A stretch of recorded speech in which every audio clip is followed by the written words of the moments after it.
اعوذ باللہ من الشیطان الرجیم، بسم اللہ الرحمن الرحیم۔ شروع اللہ کے نام سے جو بڑا مہربان اور رحم فرمانے والا ہے۔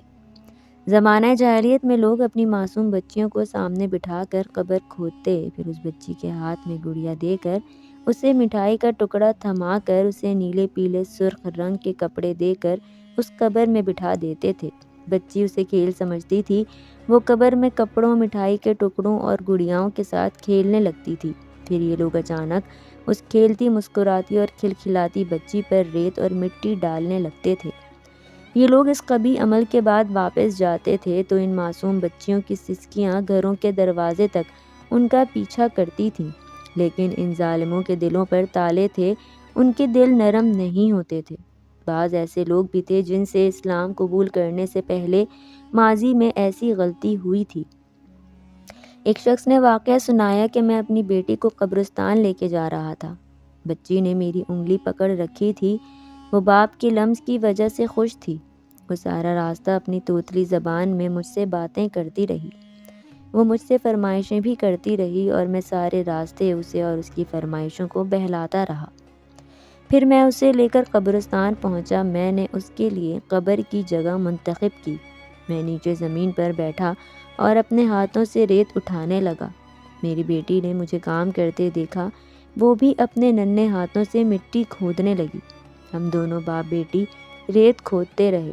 میں نے اس دن صاف کپڑے پہن رکھے تھے۔ ریت کھودنے کے دوران میرے کپڑوں پر مٹی لگ گئی۔ میری بیٹی نے کپڑوں پر مٹی دیکھی تو اس نے اپنے ہاتھ جھاڑے، اپنے ہاتھ اپنی قمیض کے ساتھ صاف کیے اور میری قمیض سے ریت جھاڑنے لگی۔ قبر تیار ہوئی تو میں نے اسے قبر میں بٹھایا اور اس پر مٹی ڈالنا شروع کر دی۔ وہ بھی اپنے ننھے ہاتھوں سے اپنے اوپر مٹی ڈالنے لگی۔ وہ مٹی ڈالتی جاتی تھی اور قہقہے لگاتی جاتی تھی اور مجھ سے فرمائشیں کرتی جاتی تھی، لیکن میں دل ہی دل میں اپنے جھوٹے خداؤں سے دعا کر رہا تھا کہ تم میری بیٹی کی قربانی قبول کر لو اور مجھے اگلے سال بیٹا دے دینا۔ میں دعا کرتا رہا اور بیٹی دفن ہوتی رہی۔ میں نے آخر میں جب اس کے سر پر مٹی ڈالنا شروع کی تو اس نے خوف زدہ نظروں سے میری طرف دیکھا اور مجھ سے توتلی زبان میں پوچھا، ابا آپ پر میری جان قربان، آپ مجھے ریت میں کیوں دفن کر رہے ہیں؟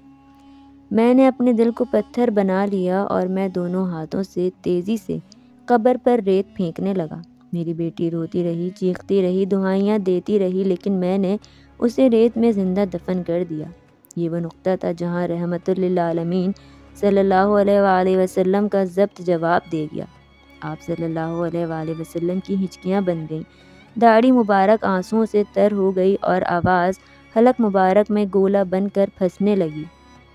وہ شخص دھاڑے مار مار کر رو رہا تھا اور رحمت للعالمین صلی اللہ علیہ وآلہ وسلم ہچکیاں لے رہے تھے۔